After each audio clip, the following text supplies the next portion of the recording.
Nah, kita bahas nih metode pelantai beton prategang post tensioning atau cor di tempat. Nah, metode ini adalah metode yang mampu menghasilkan plat lantai yang kuat, efisien, dan cocok untuk bangunan bertingkat seperti apartemen, mall, dan gedung perkantoran. Nah, metode ini memudahkan desain bentang lebar tanpa balok besar sehingga ruangan di bawah plat terlihat lebih lapang dan rapi. Selain itu, tukang di lapangan umumnya sudah terbiasa dengan pengecoran beton di tempat. Dan banyak kontraktor lokal yang memiliki alat dan pengalaman untuk mengerjakan sistem post tensioning. Hal ini membuat pekerjaan lebih cepat, risiko kesalahan lebih kecil, dan hasilnya lebih awet. Nah, apa aja sih alat yang dibutuhkan dalam metode ini? Pertama ada backisting. Digunakan untuk membentuk plat lantai sesuai ukuran dan menahan beton segar saat pengecoran. Lalu ada angkur, pengunci kabel. Digunakan untuk mengunci ujung kabel setelah dilakukannya penarikan, supaya daya tarik tetap tersimpan di dalam plat. Lalu ada jack hidrolik, alat utama untuk menarik kabel baja setelah beton mengeras sesuai dengan kekuatan yang direncanakan. Lalu ada pompa ground, ada vibrator sebagai pemadat, lalu ada water pass, lalu ada scaffolding. Nah, bahan apa aja sih yang ada terdapat di metode ini? Pertama, ada agregat kasar atau kerikil atau batu pecah. Berfungsi sebagai kerangka utama beton, memberikan kekuatan, tekan, dan daya tahan.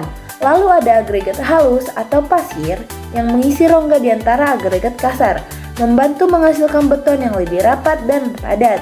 Lalu ada air yang digunakan untuk pencampuran grout.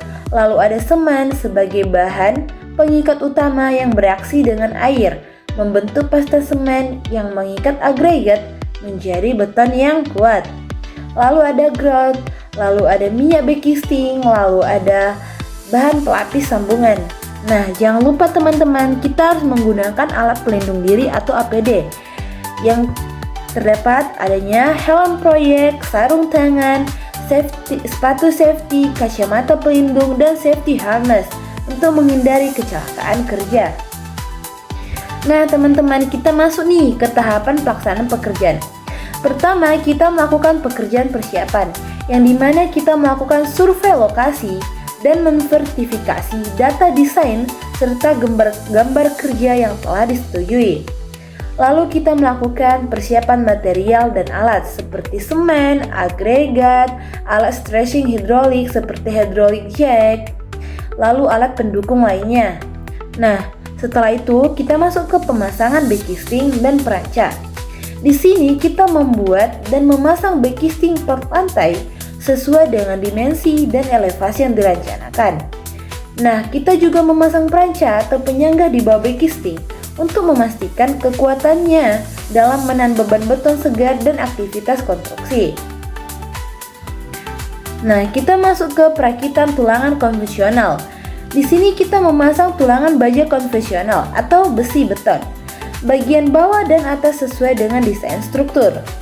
Nah, tulangan ini teman-teman berfungsi sebagai tulangan pembagi, penahan geser, dan tulangan di area tertentu yang membutuhkan perkuatan tambahan. Lalu kita masuk ke instalasi sistem post tensioning. Nah, pertama-tama kita melakukan pemasangan dak atau selongsong. Di sini kita memasang selongsong atau dak pipa fleksibel di antara tulangan konvensional tadi. Lalu profil selongsong harus mengikuti lintasan lengkung yang telah ditentukan dalam desain untuk menciptakan momen lentur yang berlawanan dengan beban kerja. Nah, kita masuk pemasangan tendon. Di sini dimasukkannya tendon atau kabel baja mutu tinggi ke dalam selongsong tadi. Pada beberapa sistem, tendon sudah berada di dalam selongsong sejak awal pemasangan. Nah, di sini pemasangan angkur. Memasang angkur di ujung-ujung selongsong yang akan menjadi titik penahan saat proses stretching. Angkur ini harus terpasang dengan kuat pada backisting di tepi plat ataupun balok.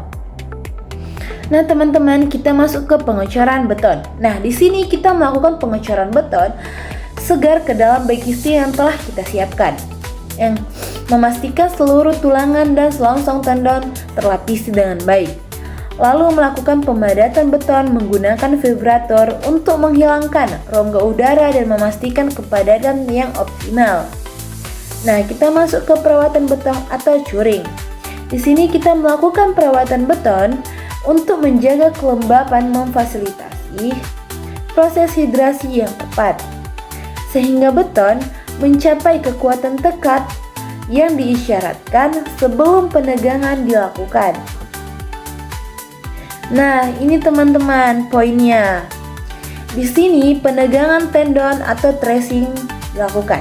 Setelah beton mencapai kekuatan tekan tertentu, biasanya 70-80% dari kekuatan rencana atau dalam beberapa hari tergantung desain, proses tracing dapat dilakukan. Nah, di sini kita menggunakan hydraulic jack atau monojack ataupun multi jack untuk menarik tendon pada saat satu atau kedua ujungnya. Nah, penarikan dilakukan secara bertahap dan terkontrol sesuai dengan spesifikasi gaya prategang yang dibutuhkan untuk memberikan gaya tekan internal pada plat. Setelah gaya yang diinginkan tercapai, tendon dikunci pada angkur menggunakan baji. Nah, teman-teman, kita masuk ke growting dan finishing. Nah, di sini untuk sistem tendon terkat atau bond dan tendon, rongga di dalam selongsong diisi dengan adukan semen atau grout bertekanan untuk melindungi tendon dari korosi dan menciptakan ikatan antara tendon dan beton.